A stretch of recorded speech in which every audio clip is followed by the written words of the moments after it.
Morning here in Camp Massateter, and if it looks like everything is sticky and covered in sand, yes, basically.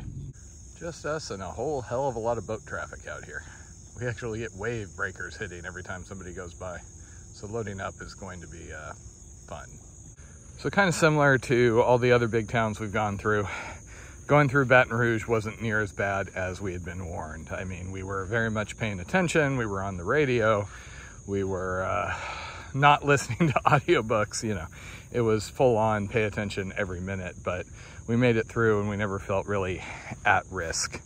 Biggest stress is just trying to cross the channel, or when you're approaching a big ship and you're just paranoid, like, okay, are they gonna start getting moving? And I mean, as you can see, there's still camping options here. Obviously, the lower water is helping us out quite a bit.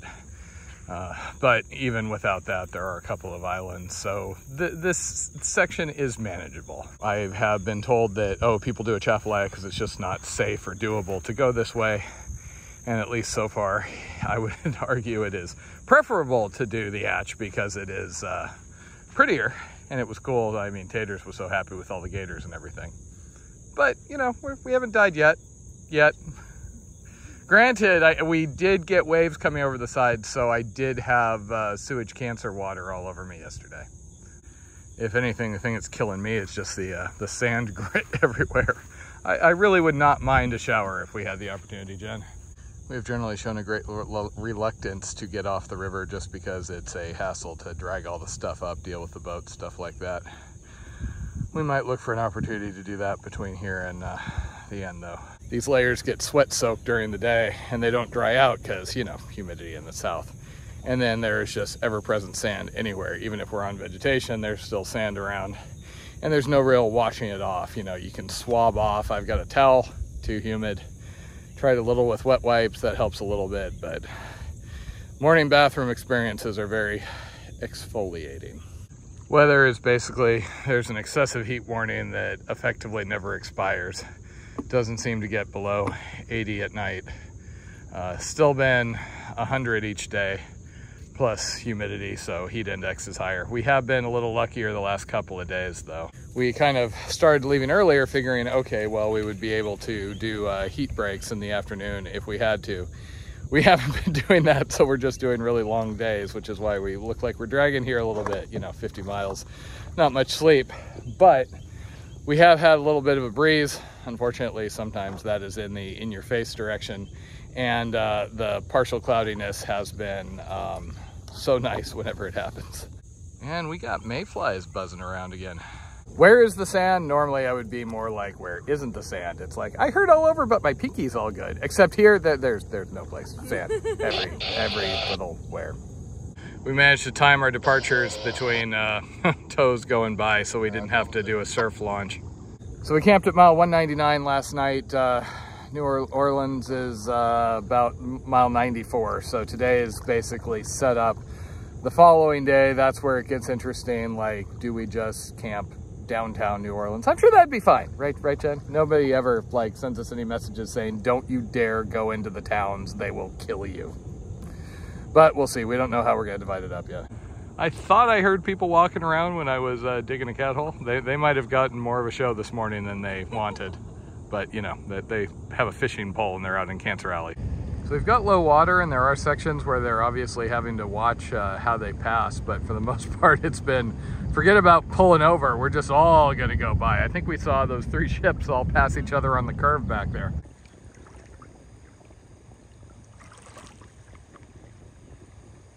So this is the island we were originally aiming for last night. River Gazer lists it as nice camping. But once again, that is not an insignificant beach you have to walk up to get anywhere except very, very low sand. And we're probably not going to see the river rise to the point where that would be a problem, but we have seen the river rise before. We've seen other things where we've had to move camp because it came in. So I'm a little bit paranoid about setting up, you know, 3 inches above the current water line. We are still seeing gators on occasion. Nothing like the Atch, though. At least so far. While we were really excited to do this and we like getting to do both and we're looking forward to the very end, the general advice of, oh yeah, do the Atch, that's a better way to finish, is totally something I'd agree with. It just changes more. Like the last couple of days have been more of the same of what you got before the hatch turn off. And then it's, you know, chemical plants and stuff like that. But hopeful for the coast. It does look like the current has stepped down again. It was clocking about 1 mile an hour a couple of days ago, and it's still moving, but just noticeably slower and slower. So when we had that headwind going yesterday, that was basically like the pools section where it felt like you were having to push yourself, dragging through sand against the wind. And of course cows, because there's pretty much always cows wherever you go.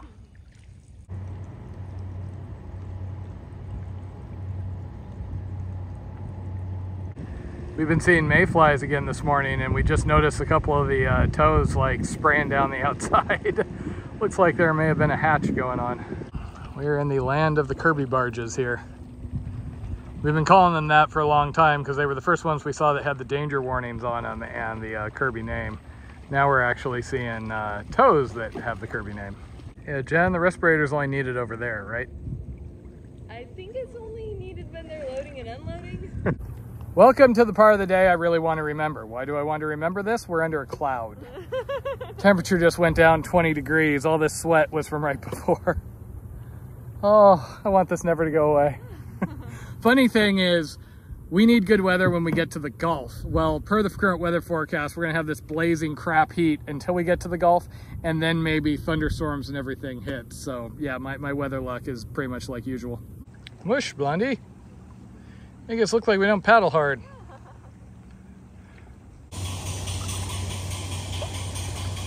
I'm guessing they're cleaning that.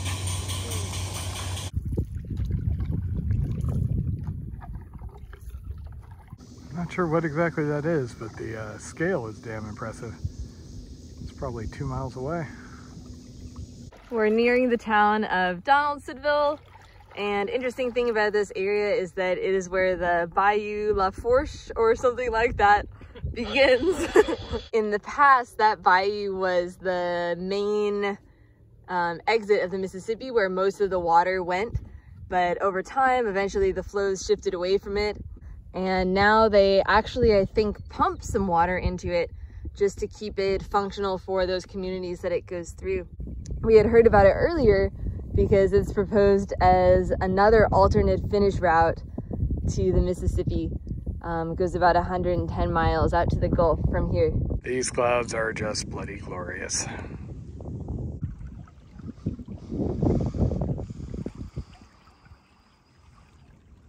Next time up, on the left of center. Been watching you guys go all the way. Tell her we say hi. We just got hailed on the radio as Southbound Canoe, and we're like, this is Southbound Canoe. The guy is on one of the boats around here, and he said his wife has been watching us the entire time. So, that's cool. And that there is a boat that we're getting all the way out of the way of. We literally dove over into these buoys because we don't want to be anywhere near getting run over by that thing. And they move fast and quiet. The tows we can always hear when they come behind us, but not him. Though the irony of getting run over by a boat with safety first on the front would be kind of entertaining. That'd be right up there with the Corps of Engineers ship where it said like 5,000 days since the last lost time incident. If you're gonna go, you know, you might as well go well.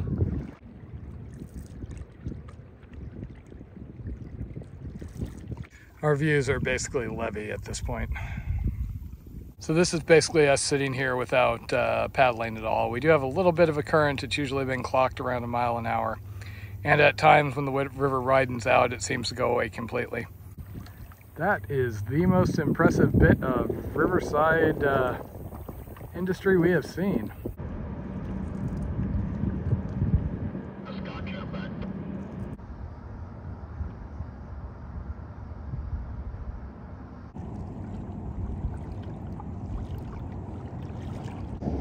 So we are actually running across actual tugboats. Yes, we know that the ones pushing barges are actually tows.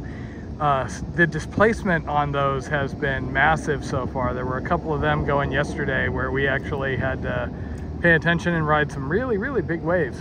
Oddly enough, those were throwing more displacement than the big oil tankers. And we are having fun now.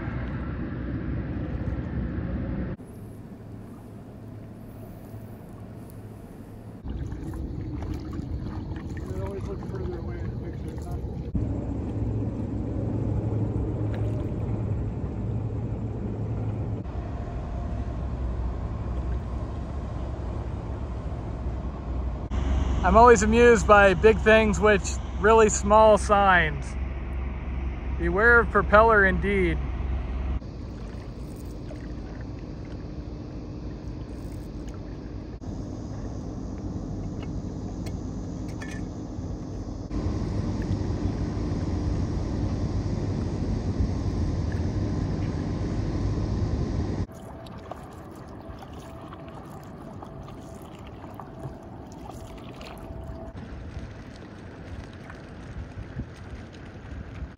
We have friendly little mayflies.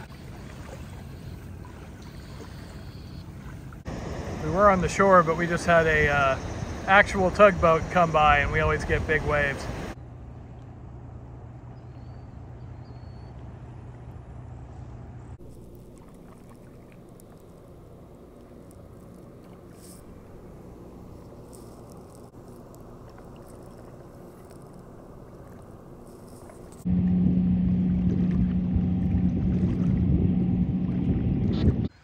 So we have had a whole lot of sustained industry today and more ahead. We can see the barge fleets looking at Google Maps. This is one of the few places it's looks like it's going to be a quiet spot. River Gator had it. There's another one in about 6-7 miles we could do, but we're beat. 45 miles is a long day with the current heat and current or lack thereof. For a while there, I was starting to think we were going to be sleeping between pylons or something. So this is College Point, and you can see down there we get back into barge fleets, and then it gets really, really busy again, it looks like. And there's even some shade, which the sun and the heat have been more brutal than the last week or so today. And there's some animals. We just saw a gator stick his head up right over there, and there's a bunch of these really cute little birds that we call them butt wigglers. I don't know what they're actually called. But they wiggle their butt really when they stop. Yeah, we've been seeing gators periodically, but it's just like one or two, and it's just the head. After the atch, it's kind of anticlimactic. I told Jen if we were going to get run over by a tow, I was hoping it was going to be the one called Safety Goal, because that appeals to my sense of irony. We had been warned endlessly about how bad the water was, only to run across some teenagers swimming. Today was our first full day paddling through the Chemical Corridor, also nicknamed Cancer Alley, where most of the trees and animals we've been looking at on the shores this whole time were replaced by chemical plants and loading dock stations. So needless to say, not my favorite type of paddling, but interesting nonetheless. It was kind of satisfying after being alongside and following barges going down the river this whole last 6-7 weeks to see where most of those barges end up, which is dumping their grain, their coal, and so on at these loading stations, and then loading them onto the international ships from there. We also had a bunch of fun interactions with the tows. Got a lot of support honks, at least I'm pretty sure those are what those are. When they just do the single honk, it's a honk of support, right? And even had someone recognize us and hail us over the radio. Camps have been getting a little bit sparser. The islands ran out, and between all the loading docks, there's just less beach camping options.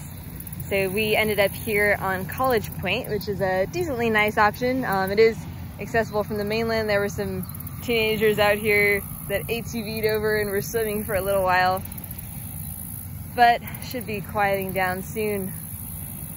Home sweet home for the night.